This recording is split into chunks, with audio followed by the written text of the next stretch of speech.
Hello, I'm John Bowen from soundtherapyforpets.com, and I'm going to talk through a few things that you can do to help your noise phobic dog.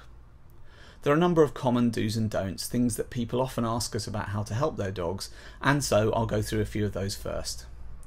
One of the commonest is, should I make my dog face up to the things that he's frightened of? There's a common misconception that some dogs that show signs of being afraid of fireworks or thunder just need a bit of toughening up.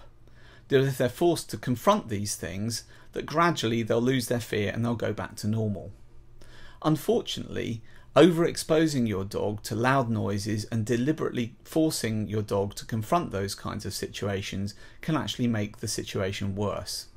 For example, if your dog's out on a walk in the park and hears a loud firework noise or a loud thunderclap, it's very important that you don't continue to drag your dog around the park even though he's fearful and anxious. All you're doing is making the situation more unpleasant, so he'll remember that for a long period. The best thing is just to take your dog home. The next query is, should I tell my dog off? Now, it may seem slightly strange that people would think this, but some phobic dogs are very, very frustrating for their owners. They pace, they drool, they may urinate on the floor, they try to climb behind pieces of furniture, behind the TV set, sometimes they cause destruction. And ultimately some owners lose patience with these dogs and they start to tell them off. Then the first thing is the dog may stop pacing around and show signs of cowering and trying to hide.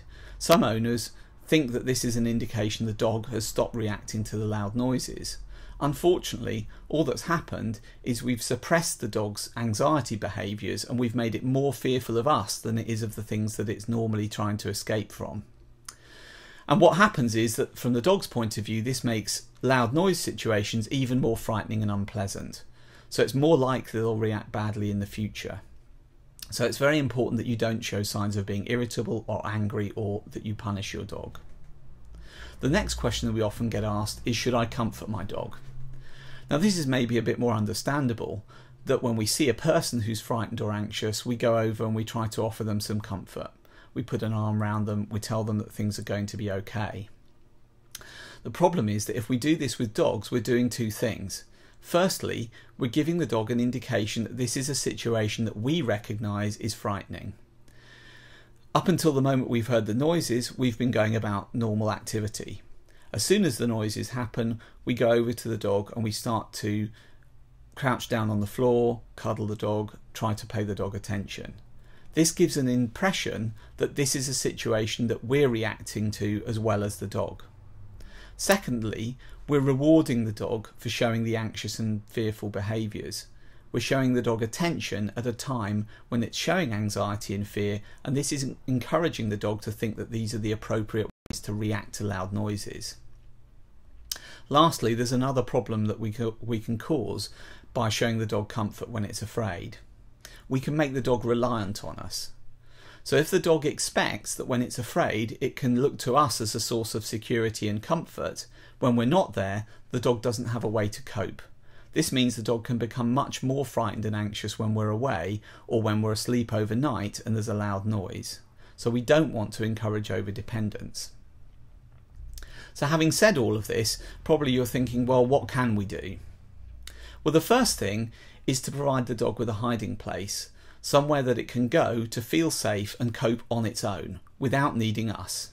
This is somewhere the dog needs to be able to go to any time of day or night, whether we're there or not. Preferably, you'd want to adapt somewhere that the dog already likes to go to. So if it likes to go to a cupboard under the stairs or to hide in the bathroom or hide under a bed, then those are the places the dog needs to be able to get access to at all times.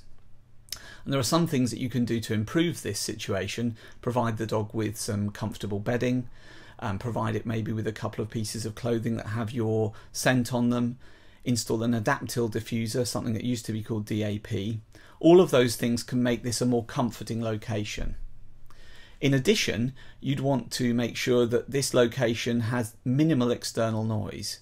So shut windows, pull the curtains, make sure that no external noise can come into this environment.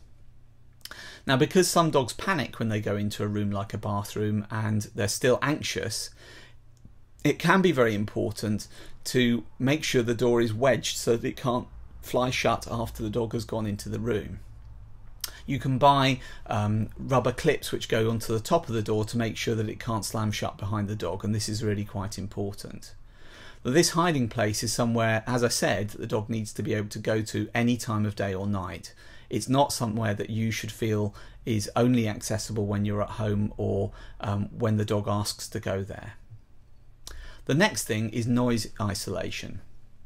In general, we want to reduce the amount of external noise coming into the environment inside the home. So that means keeping external doors and windows shut, keeping curtains shut, trying to make sure that external noise doesn't come in. Next, you can increase the internal noise level by playing music or leaving the television on loud so that there's a background noise which tends to block out what's coming in from outside. It is important to make sure that the noises that you play indoors don't include fireworks or thunder or gunshots or loud noises like drums that could potentially frighten the dog. So only play things that you know the dog can cope with. The next thing is be a good role model. Although you can't show comfort to the dog, you can at least make it look like you're not afraid. So carry on doing normal things that you would do without trying to show the dog that you're in the slightest bit concerned about what's happening. Now, you don't want to take this too far. By all means, play games with other dogs in the household or do other things that you would normally do, but try not to irritate the dogs that are frightened. So for example, playing very noisy games or rushing around and trying to look happy can be very irritating.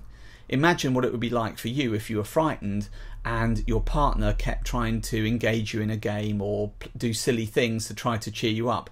Eventually it could get very grating and it might actually make you more anxious. So you need to carry on acting as if you normally would do. Now, not showing comfort and acting as a good role model won't solve the problem, but it does at least mean that the dog is getting the right indication of how it should behave. It's not being encouraged to be frightened or encouraged to be anxious. Lastly, you need to reward recovery. So if your dog goes to hide for 15 or 20 minutes and then gradually starts to come out and looks to behave in a normal way, maybe play a game or goes to its food bowl to have something to eat, that's something that you should show attention for. Tell the dog it's a good dog. Maybe encourage it to play that game. Put a few extra nice tidbits into the food bowl for it to eat. What we want is to encourage the dog to recover quickly after noise events that it's frightened of. But again, if the dog starts to look anxious or fearful again, allow it to hide. The last thing is how to prepare for firework night. On firework night, you need to make sure that your dog's inside, that it's gone to the toilet nice and early in the evening before it's got dark, and that inside it has access to its hiding place, that you're around. You can supervise it to make sure that nothing bad happens, that you block external noise, keep the television or radio on loud, and that maybe you give it a nice large carbohydrate rich meal early on in the evening. That might be a meal which is 50% normal dog food and 50% by volume flabby cooked rice or cooked pasta. Something that will make the dog feel full and sleepy and allow it to relax. Now, there are some drugs that can be used to reduce anxiety on firework night, but these are really something you should discuss with your veterinary surgeon, not something that we can cover in a video like this. So the most important thing is to make sure that you're well prepared for firework night. Go to your vet well in advance if you need to get drugs to reduce anxiety, and then you should be able to cope really well over firework night. The last point is, once the fireworks season's gone by or a thunder season's gone by, you need to do things to try to reduce the dog's fear reactions in the future. Now, there are some products available, one called Sounds Scary, which is a CD combination that you can use to treat your dog's noise phobia. This has been shown to be effective in over 94% of dogs within 6 to 8 weeks. Now, some dogs may need a lot longer than this, but there's an assessment tool within the pack that enables you to understand how badly affected your dog is.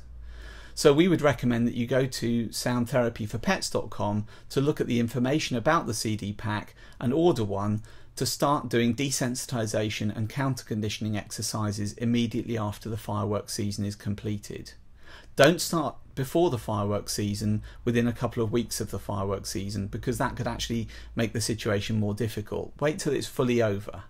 But there are some useful tips, some additional things that are within the pack that can give you instructions on how to cope better during firework periods. So if you order the CDs now, there's still plenty of useful information in them that could help you before the fireworks season. So go to soundtherapyforpets.com for more information. Hope you found this video useful, and there'll be some more following on from it. Thanks very much.